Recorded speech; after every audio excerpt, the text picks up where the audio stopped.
Your glasses are like a little crooked from the headphones. I know from the headphones. I'm going to take it off too because that's going to drive me crazy. All right. Off. Hello. My God, we haven't been here in forever. I know. I actually missed sitting here with you. The last one we had was with Giuliano, but it didn't work. There was like technical difficulties. So it's because we just moved from our house to here. So we've been having some technical difficulties. And it's also because I'm the technical person and I have difficulties. I'm learning all this stuff. Yeah, look, we're new to podcasting. And I'm not a radio podcaster producer. No, you're doing so good. Are you serious? Like, Thank what you. the hell? I keep telling you that I want to help you and I want to learn, but like, who am I kidding? Like, I don't ever want to say that. But I'm like, it's a lot. He's so sweet. He doesn't want to be mean to me, but he's like, I just teach me how to do it. I'm like, if I knew how to do it well, I could definitely teach you well, but it's not, it's like every day I'm like chat GPTing and Googling and walking and you're just like so good with this. I'm just like, I'm more in my life trying to do less. And I'm more trying to like be just like a housewife. Like I'm more just trying to be married to a rich doctor. That's the vibe that I'm going for here. I'm trying to fulfill that rich doctor thing. Thank you. That is the vibe I'm going for. I'm trying to work less, have more leisure time, and more like just relaxation. I am in my resetting my nervous system phase of life. But there's something to be said for that, I think. But yes, exactly. Thank you. In a good way. Yes, exactly. It's so funny because my whole life I've worked. I've been working since I was 12. I started babysitting at 12 and then at 16 started working for Gap and Banana Republic, and then I waited tables, and then in college, if you're not watching, I'm doing quotes, college, because air quotes. I didn't really go to college, but I lived in college towns with friends in apartments, and just while they were having their college experience, I was just living vicariously through them, but I was working. So I bartended and waited tables, did all the things. You were in a college town. Yeah, I was in a college town, and then started teaching yoga when I was 19, and then I've been teaching ever since, and I'm 47. And so I've worked every day of my life since I was 12 years old, and I'm really like feeling the vibe of just wanting to retire. And people say all the time, "Oh my God, you are such a workhorse. You've worked your whole life. What would you do?" And I'm just like, try me. Like literally try me, people. Universe. Like if I won the lottery today, goodbye Yoga Joint, goodbye podcast. No, you could even do a better podcast. Goodbye, Channing. I'm out. No, I'm just kidding. I honestly think that I know, it's so ridiculous that you say that. When I say honestly, not 100% all of it, but like it's not zero. I am clearly not with you because of the money. Well, that I for sure know. Like the guys that I dated when I was younger and they got on one knee and offered up things to me, and I said no. Like I wasn't into it. So I'm into you. I love you. I know. Also, you look very handsome. Thank you. I don't see you without glasses ever. You look so handsome. Well, thank you very much. You're welcome. It's working for me. Yeah. Good. Eventually, I told you I'm getting my actual lens fixed. I'm doing that too. Yeah. And I actually read a story last night that by mistake, some doctors figured out that instead of doing LASIK surgery, which is where you actually like cut the lens and reshape it, and they have like a laser and they have to make an incision and a flap and all this stuff, which is LASIK surgery, they just apply a little bit of electrical current to the actual lens, and it turns into like almost like soft modeling clay, and then it resettles in the perfect shape, and then they take off the electrical current and it firms right back up, and it's in the perfect spot, and it looks like, so in rabbits it looks like it works perfectly. They haven't done it in humans yet, but I was reading that, I'm like, this is amazing. What about the reflective lens surgery that Raymond got? And so that's another option too. Is that's the one I want to get. Basically done in the beginning for cataracts. So they pull it out and they put in an actual lens. And some of my patients have had it in other countries, and they go from having to wear readers and corrective lenses to nothing. And, so it's basically for people. Sorry, real quick. This is not a blanket, but I'm a little cold, so I'm just going to cover. Oh, it says Weston. It's Weston Yoga Joint. It's for people that specifically need readers like us. I mean, so I actually am not sure about the exact indication that you can use it for, but it's any lens difficulties. It apparently and I think it works for farsighted and nearsighted. Oh, okay, because the whole deal with the lens as you get older is the lens is attached to the eye by a bunch of muscles, and as the lens gets stiffer when you get older, it becomes harder and harder to bend and contract the lens.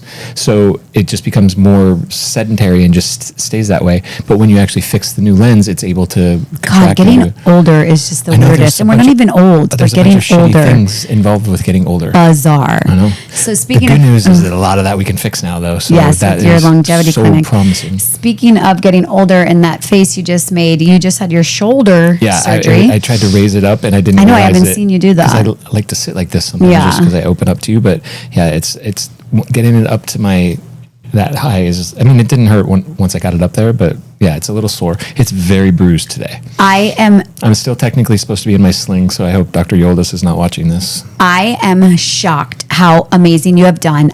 I'm shocked. Have been with you for 2 decades. I have been with you through your other shoulder surgery, through multiple elbow surgeries, through heart surgery, through hand groin surgery, through hand surgery, through knee surgery, through the other shoulder. I said that first. Yeah. It is wild. It really is. And I'm older now. And he's older. You had your labrum.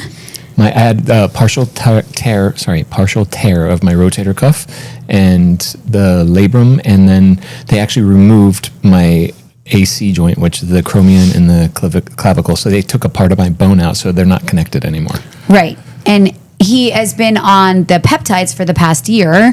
So he's been stacking BBC 152 with TB 500. BPC 157. Whatever. TB 500. Yeah. And obviously, I'm not the doctor. He is. HG copper. And you guys, I am like, it's a marked difference. Yeah. Shocked. Same. He got the surgery. It'll be a week tomorrow. Yeah. And then it was literally like it didn't happen. Well, the next day I had my post-op visit, and then when I was in my post-op visit, they said, we want you to go to the PT, and I'm like, I just had surgery yesterday, and they're like, it's okay, you can go. When I went to the PT, it was like the evaluation to see how much movement you have and what they can do, and the guy's like, you're already, like, it seems like the way it moves, it should be, you're already 2 weeks ahead of where you're supposed to be, so don't even come back, because all I was going to do is this today, but now you can do it. And then I'm supposed to not really be moving it, but it feels so good, and there is almost no, there's some pain in some spots, but when I'm sitting here like this, no pain at all. And he has taken no pain meds. One time right after surgery. That first night. Just the first night. But one, that's what I'm saying. One, and that's Motrin, none. yeah. And it's just been really cool to see that everything you've been doing, taking care of yourself, losing the weight, getting on the peptides, everything that you've been doing. It's night and day difference I've had a lot of surgery experience too, and even easier ones than this that I didn't recover from this well. Yeah, so I had no idea that we were going to get into this conversation. Same. But I didn't mean to flinch when I moved my arm.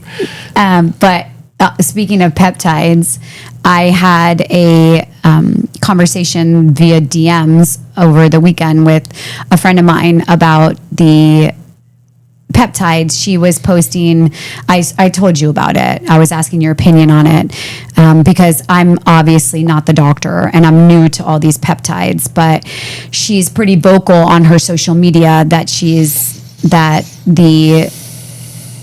I don't necessarily, I would have to obviously ask her, but I don't necessarily think she's against the GLPs, but I know that I'm making the assumption, I personally am making the assumption from watching her social media that she's not a big fan. Yeah.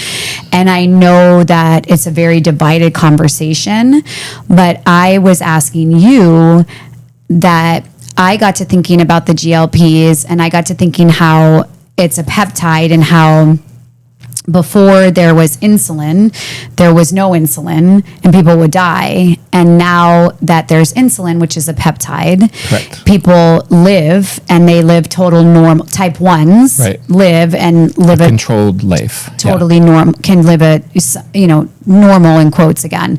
And I know a lot about type 1 only because our daughters best friend, who is my best friend's daughter, who I've known since she literally came out of the womb, was diagnosed with type 1 at 8 years old. So we have been closely next to this disease for years. And she has been, I'm not her mom, but her mom, if she was here, would say this. She's like another child of ours. She lives at our house. She has lived at our house since she was 8. We've been up at 2 o'clock in the morning with her blood sugars going way high and way low. On vacation, we've been scrambling to find chargers and looking for insulin. And thank God you've been there. And we're going to have her on the podcast to talk about. She wrote a book, so cool. and she's only 17. Something at like South by Southwest, which is so really, really cool. We're just so proud of her because there are so many kids in her boat that at 8 years old, she went through this crazy diagnosis, and how she found out about it was even crazier. But going back to the GLPs, I got to thinking about how people, before they knew that they were type 1, or when they got diagnosed with type 1, I'm talking about before insulin, they would have to do different measures. And now that we have the peptide insulin, it's changed their life. So was asking you, I know it's a very touchy, kind of controversial subject, but is it safe for me to think that this GLPs are saving people's lives? For sure. And maybe their own GLP production is so slow, like type 1 diabetics don't produce insulin, so their pancreas doesn't work like ours does. Maybe these people that need the GLPs, like you, who grew up battling your weight your entire life since you were little. I mean, definitely onto something. I like where you're going with it. The pictures of you when you're little, like you're 2, 3, 4. You're a chunk. I wouldn't say that, but you were always a bigger, heavier kid.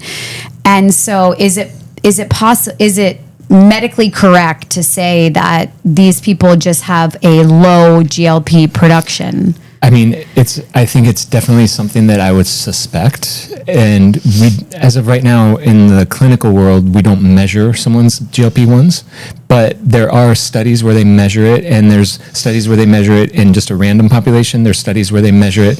One of the interesting ones I saw last week was that people that are on statins, which is a medication that they give to decrease the amount of cholesterol that you have in your body, in your bloodstream, people that are on statins, that just being on the statin decreases your actual GLP-1 production.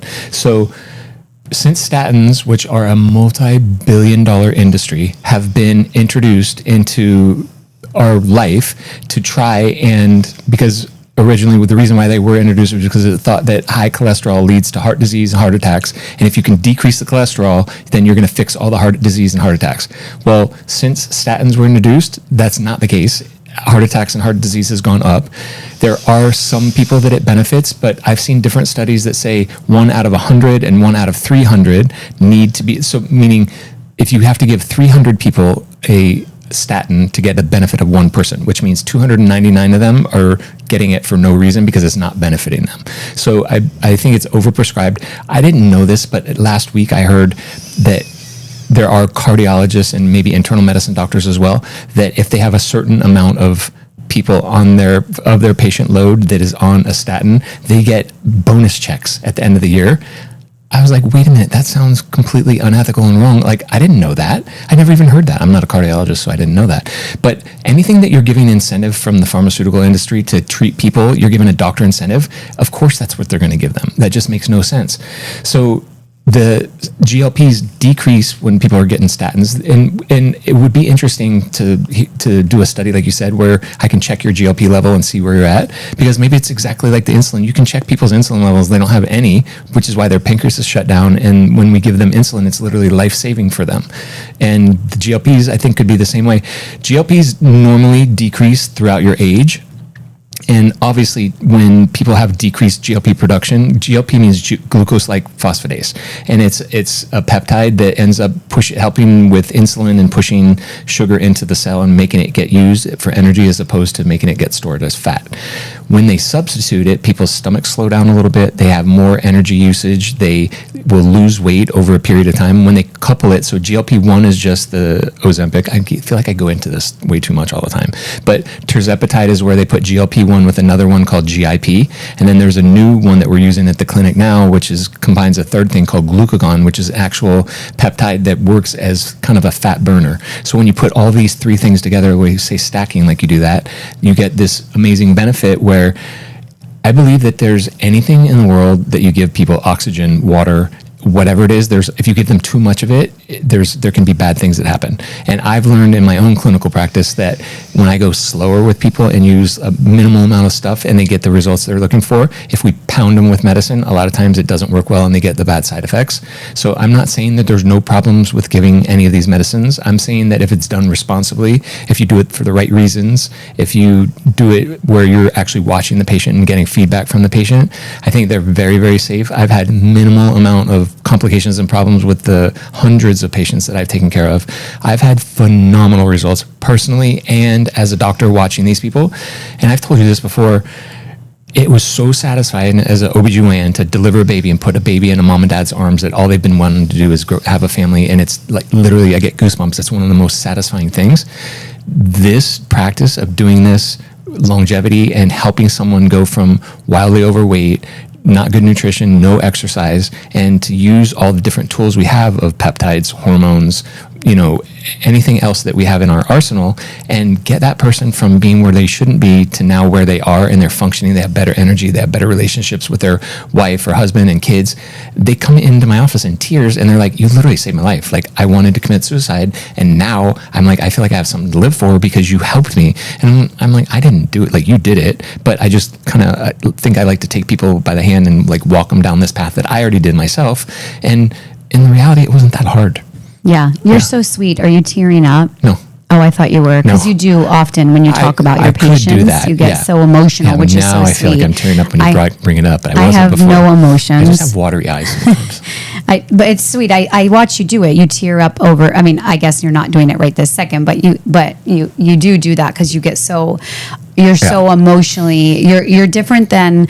I actually take that back. To me, I should say the doctors that I've ever had experience with seem to be calloused, and you never do. When you were delivering babies, you never were calloused, and now as a longevity doctor, it's so sweet to see you come home and just so excited about the people so that you're helping. fun And to then help people, obviously because we live together, when your friends and patients call and they know I'm there, so it's not against me hearing you on the phone with them, but they just go on and on to you, and it's so lovely to see. So I'm just so happy for you. Thank you.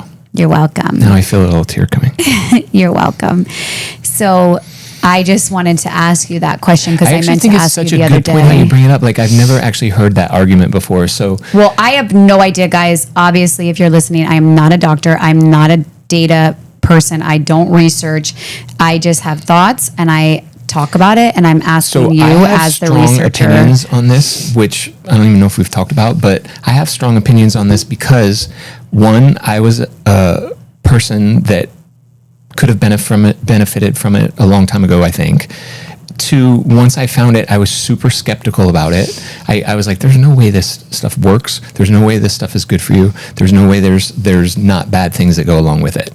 And like I said, I know that all things have bad potential if used in the wrong way, and even infused in the right way, something might not go right. However, if you take a huge part of the population who has insulin resistance and doesn't diet the right way and doesn't exercise, and they've tried Weight Watchers, and they've tried a gastric bypass, and they've tried all these things, and they're still in a place where they're not happy. They don't like the way they look and feel, not look so much, but feel. They don't like the way they feel. They're not living their best life.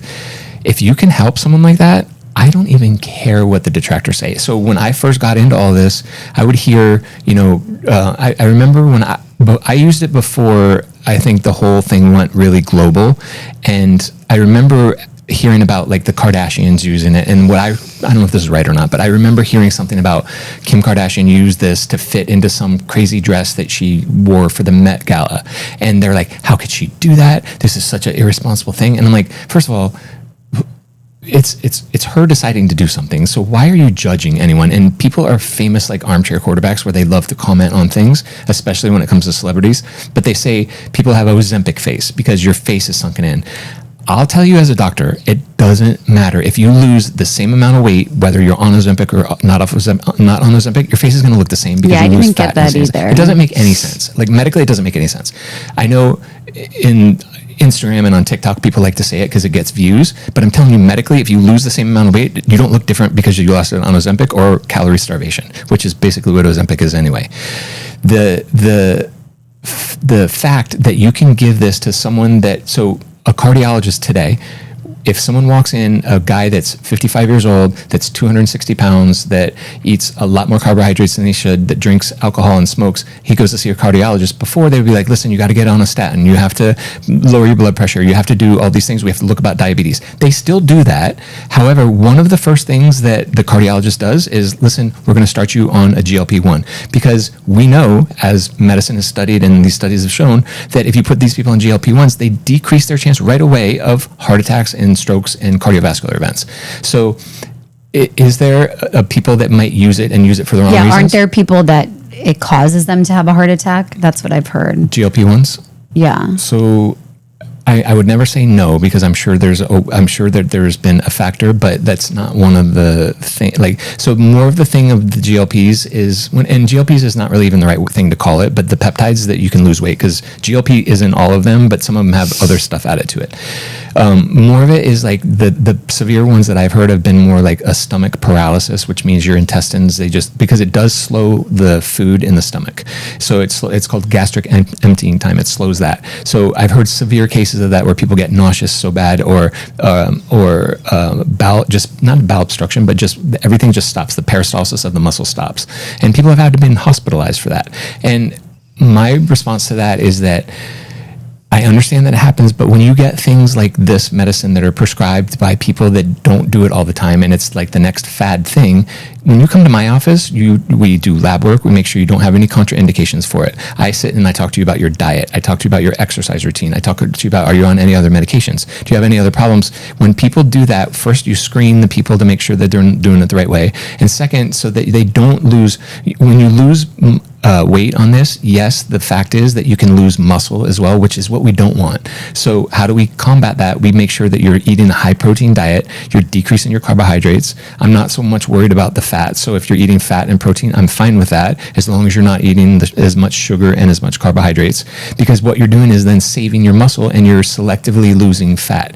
Do you lose some fat? Yes, but not 40% of your body weight. So that has to get coupled though with exercise. So it's not just running, it's not just swimming, it has to be some kind of weight training and resistance training, which I never was a big fan of, but now I'm a massive proponent of, because one of the biggest indicators for longevity is lean body muscle. So the more lean body muscle you have, the better off you are.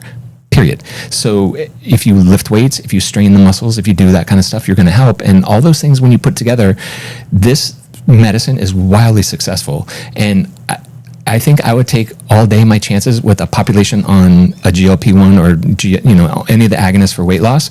I'll take that all day long over people on statins and high blood pressure medicine and diabetes medicine all day. So I'll manage these people, you manage those. I guarantee you I'm going to have a better outcome. Yeah. Yeah.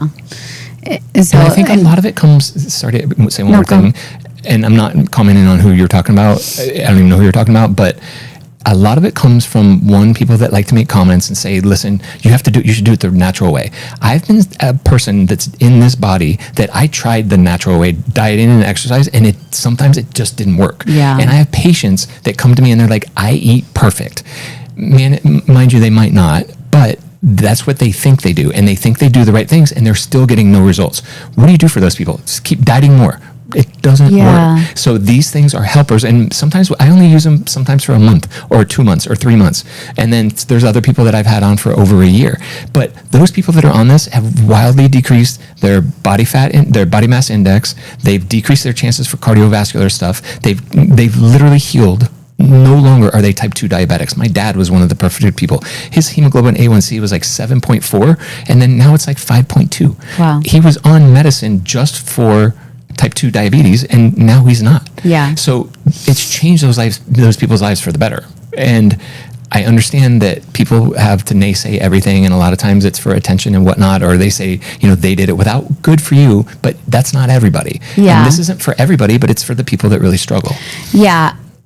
For those of you who don't know me, I'm a very big my body, my choice person. And that goes from all across the gamut. So that goes from vaccines to abortions to GLPs to carnivore to vegan to Mediterranean. It's literally your choice, It's which literally makes sense. my body, and I'm going to figure out what works for me. And I also believe that everybody's body is just so different.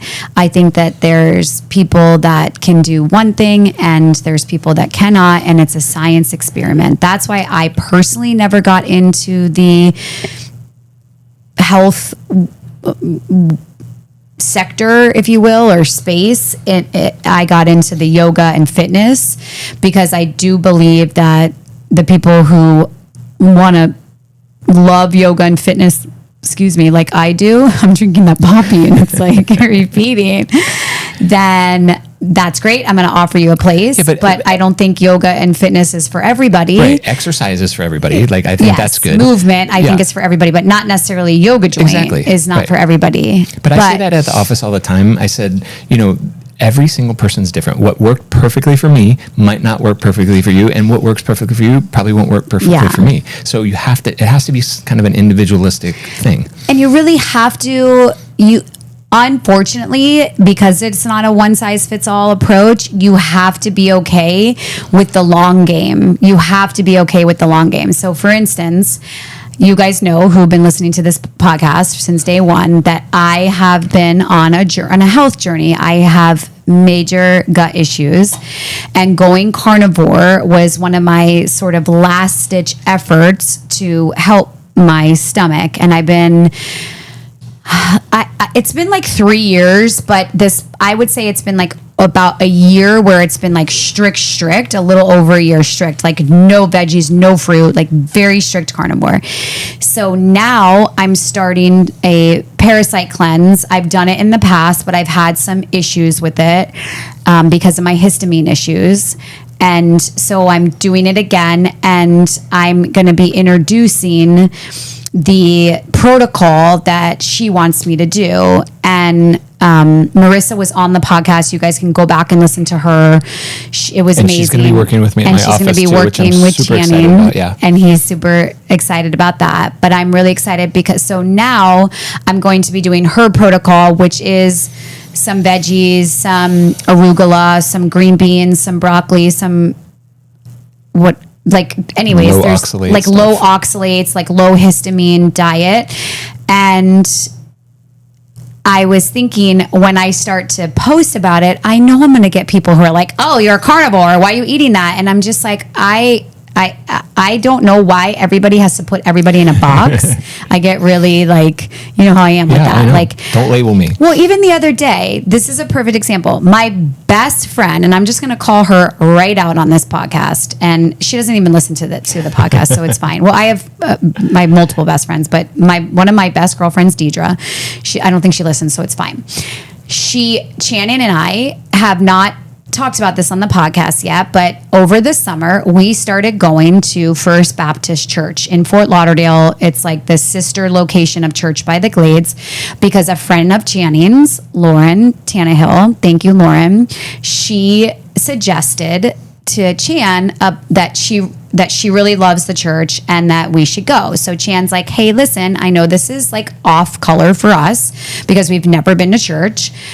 I really want to start going to church. So I was like, okay. And he's like, Lauren told me about this church. Let's go. And I'm like, okay, great. I'm down for whatever. I am exploring all sorts of things in my life right now as a new empty nester. And sure, like I'll go. And I love it. I love it. I am not 100% sold on everything, but I love seeing the people. I love watching these people. They're so into it. They got their hands up in the air. They are throwing out hallelujahs. They are singing. It's musical. It's musical. It's a good message. The message is always so good. During the summer, we've had the opportunity to have a bunch of different pastors because I guess the main pastor was traveling, and it's been his son, and he is so adorable. He looks like Zac Efron. He's 25 and he is so good at what he does. And I love the message. I love it. Like I said, I'm not 100% sold yet. I grew up Catholic. I didn't read the Bible. I'm not 100% sold on this whole thing. However, I really like it. I like being with you. I like doing something where I'm not sweating, which is weird because I love to work out, but all I do is work out. And I am on this journey of resetting my nervous system, which I've completely done. It's so amazing to see the work that I've done put into my nervous system and how my nervous system is responding to my life right now. It is so wonderful. And I love it. But I said to Deidre, I said something like, I invited her to go to church with us. She goes to church. She's a Christian. She's been going to church her whole life. And she was like, what? Like, you go to church? Like, who are you?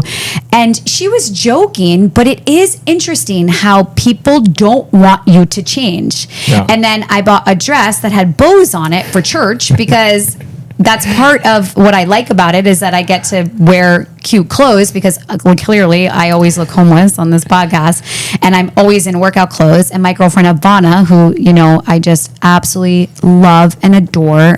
And I'm so grateful for our friendship. I'm so grateful for her and her mom. And, it's Mac. I forgot to turn my phone off. I know you always tell me to do that, but it's a child of ours.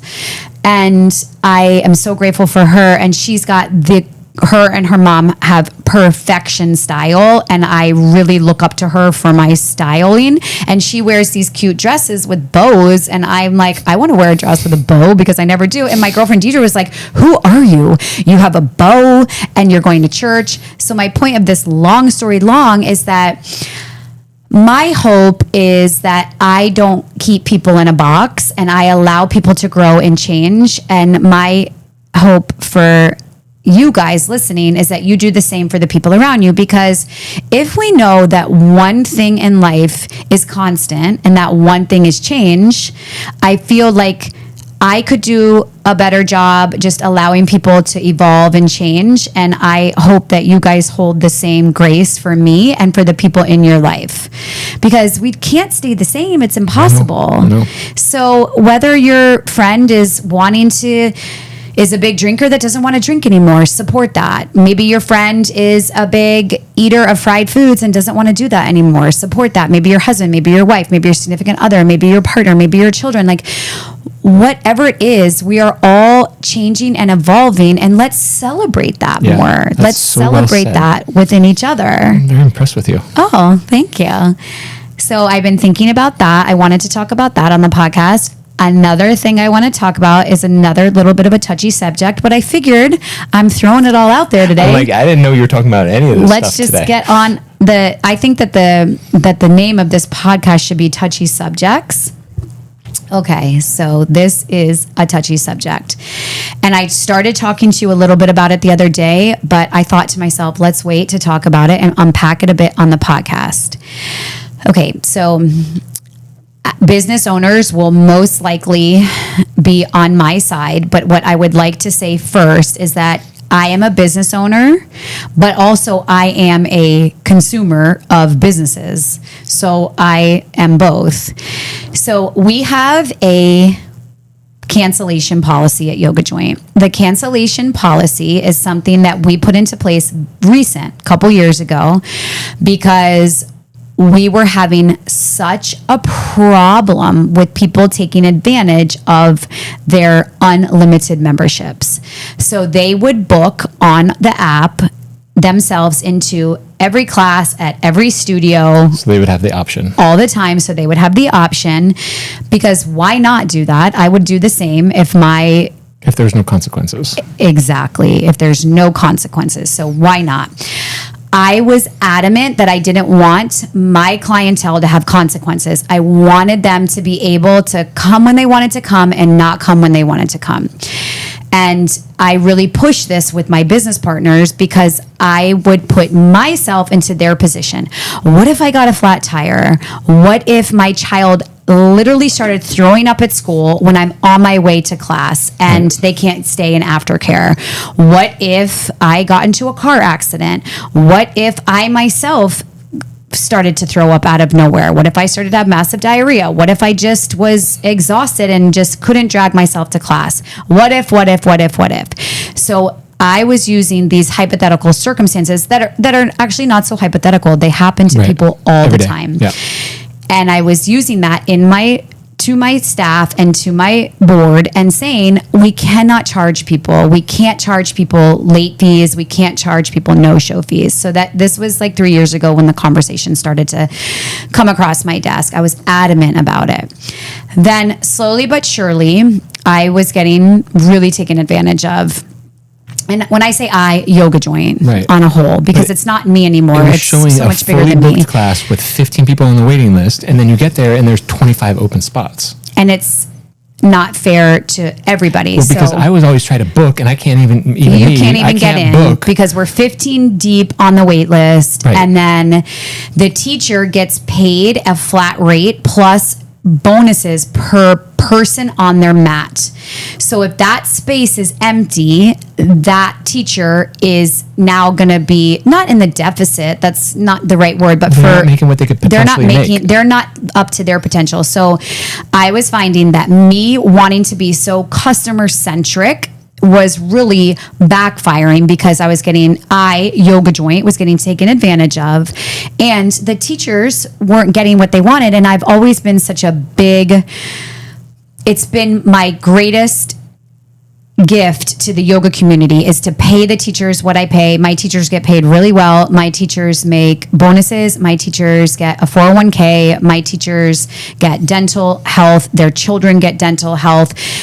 I wanted to create a business that took care of yoga and fitness people because yoga and fitness teachers, especially at boutique fitness, notoriously abused. I don't want to say abused, but underpaid and undervalued. underappreciated, And that was a really big deal to me. And thank God I have partners that agree with me because Core Power, other big brands that I probably shouldn't say, they don't do the same. They don't offer 401k. We match your 401k. We do amazing things at Yoga Joint. We have health insurance. Yeah, I just said that. So, and all of that is, I don't look at it this way, but I want you guys listening to know all of that is essentially money out of my pocket, if you will.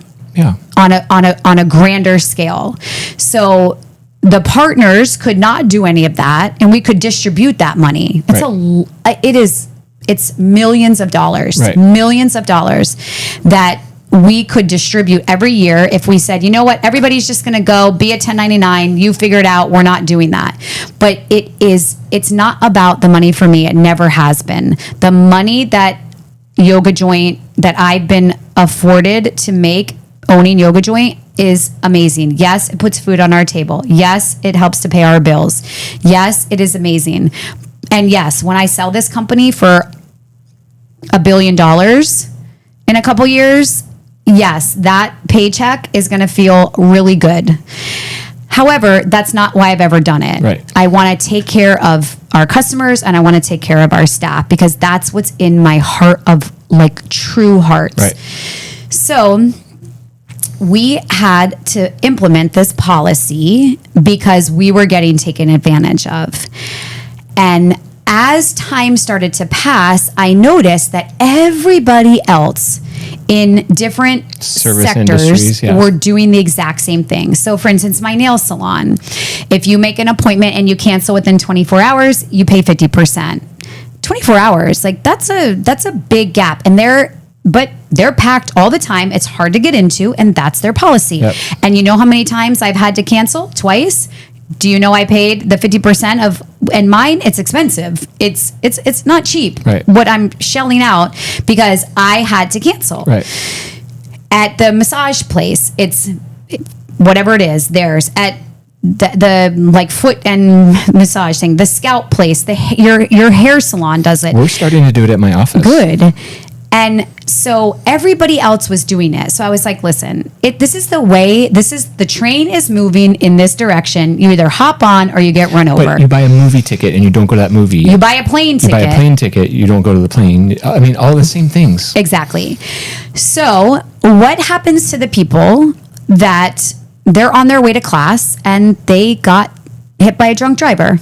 That is a true story. That just happened. Yeah. What happens to them? Do we refund them or do they pay $25 because they're a no-show within 2 hours? But so this is the thing, and I have to say that I was on your side with the customer side. Like, I don't think you should charge them. I don't think you should.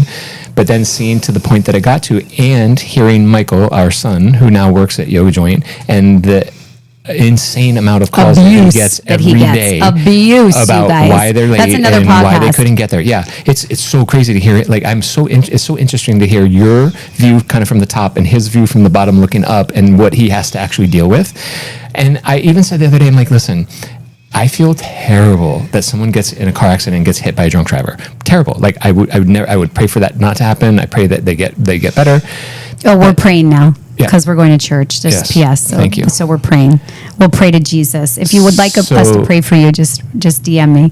So, but this is the thing. Why?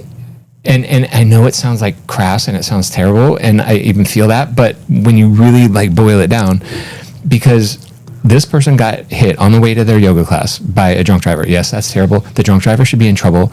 The drunk driver's, who's going to pay for that person's car? Hopefully the drunk driver had insurance, so the person's going to do that. Let them pay your $25 for your yoga class that you missed, because it's not Yoga Joint's fault. It's not It my has nothing fault. to do with that. It has nothing to do with me. But that's where, even though it sounds like, it feels terrible even saying it, but it's like, I understand it.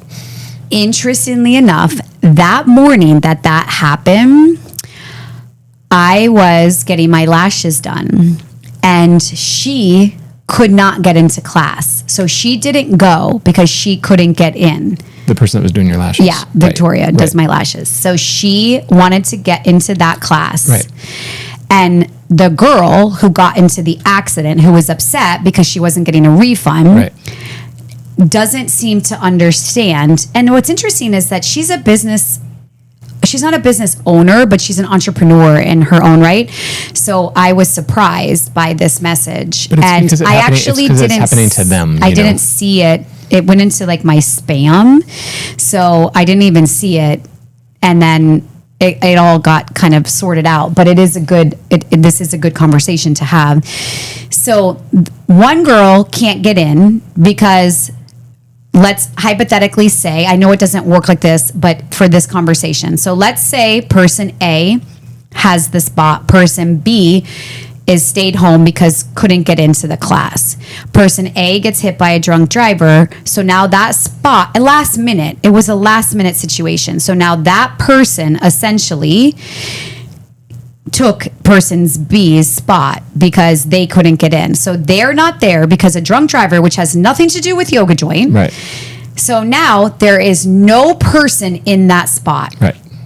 So now they do not want us to charge them $25, but that $25 goes to the teacher pay, it goes to the rent, it goes to the manager, it goes to the person behind the desk. So what you don't realize is that every dollar counts.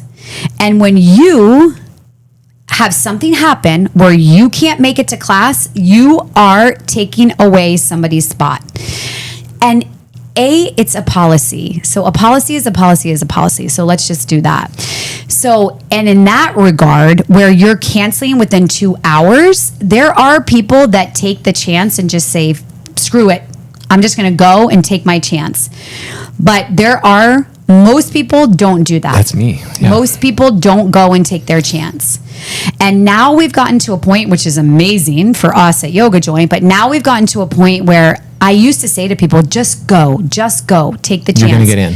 But now I don't say that because, for instance, last Tuesday, I told you I felt so bad. Kelly, she Kelly Chambliss, she was there and she couldn't get in. Yeah. And she's one of those that I'm like, just come. Yeah. Like, you'll get in, you'll get Yeah. in, you'll get in. But she was, but she couldn't even get on the wait list. When you have this policy now, that almost it really increases the actual people helps in the mats tremendously. Yeah. So people are not canceling. Right.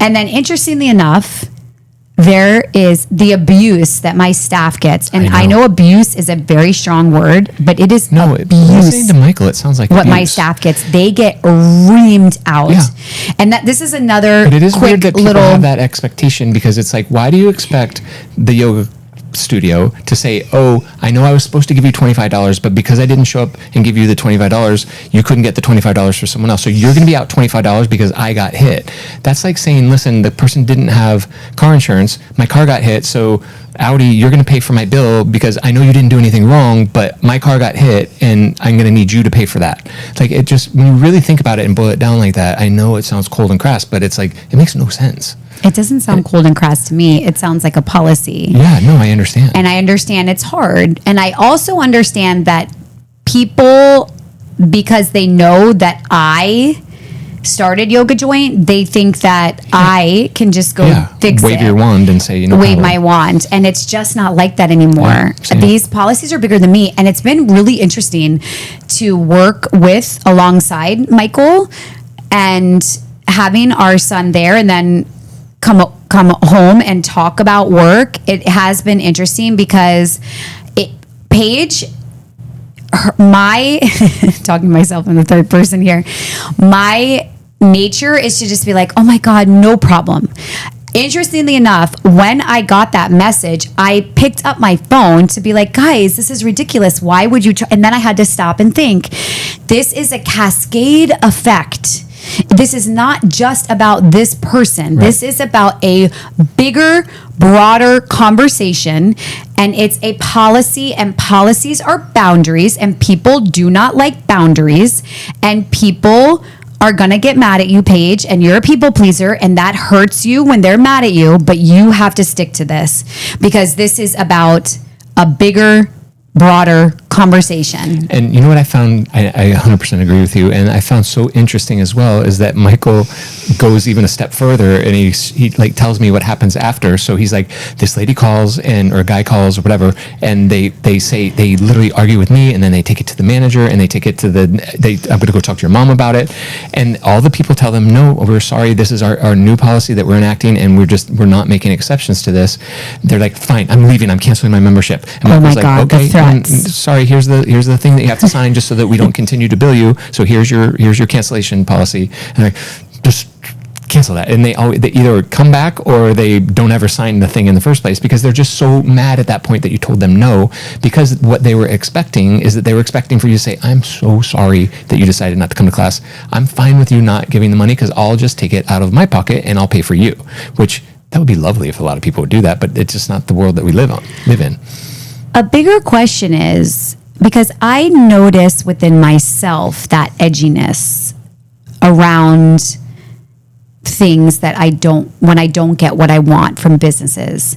And I feel that edginess is something that has creeped in really strongly to people.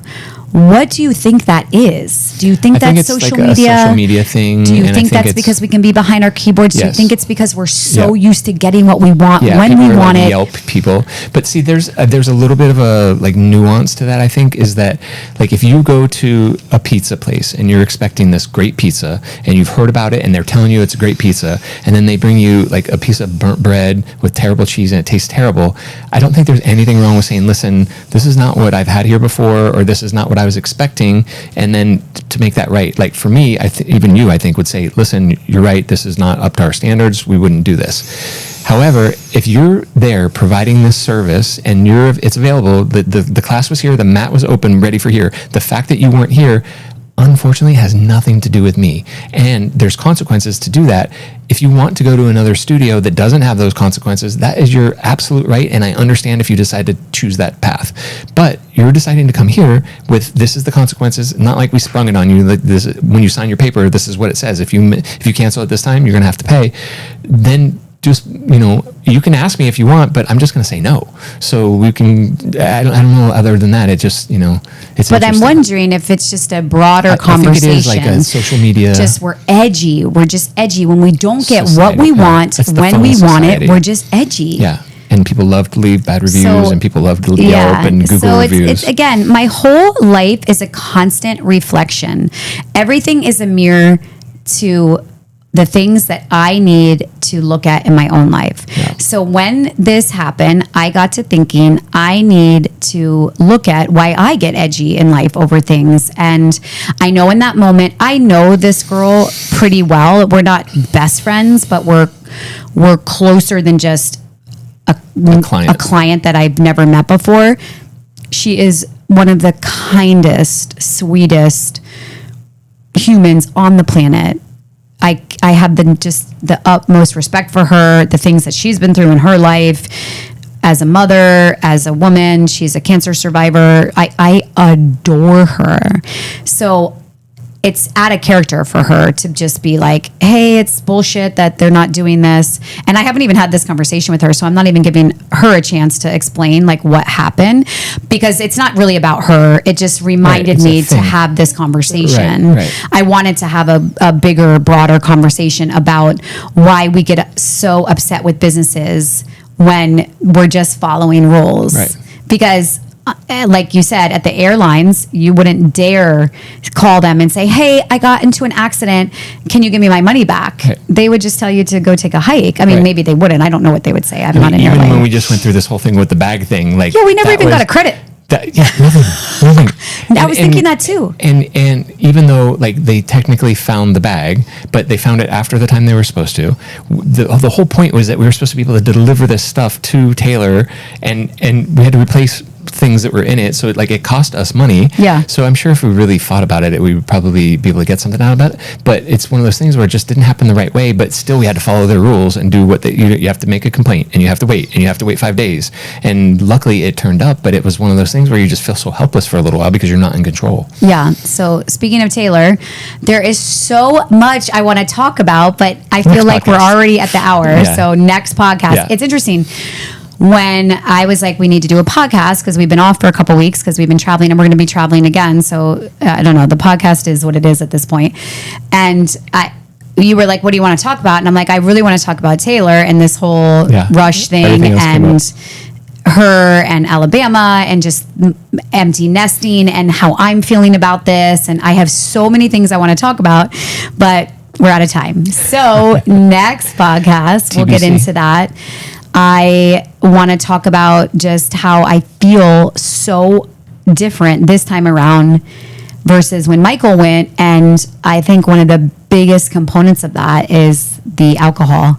And I want to get into that a little bit. It's amazing how when we drink, our brains are on fire and we just don't even know how so many decisions we make are from that brain being on fire and not from who we are. And when you drink as long as most of us at our age have drank, you just think it's who you are and you think it's your personality, and it's not. Yep. It's actually not at all. So I want to get into that and unpack that a little bit. But thank you for being here. Thank you. Thank you guys so much for joining us. Watch Me Grow with Paige and Channing. We'll see you guys next time. And Yoga Joint. And Nuve. I should wear my hat. Nuve. Nuve. Nuve house, HOUSE.com. I'll leave that part in. Yogajoint.com. YOGAJOINT.com.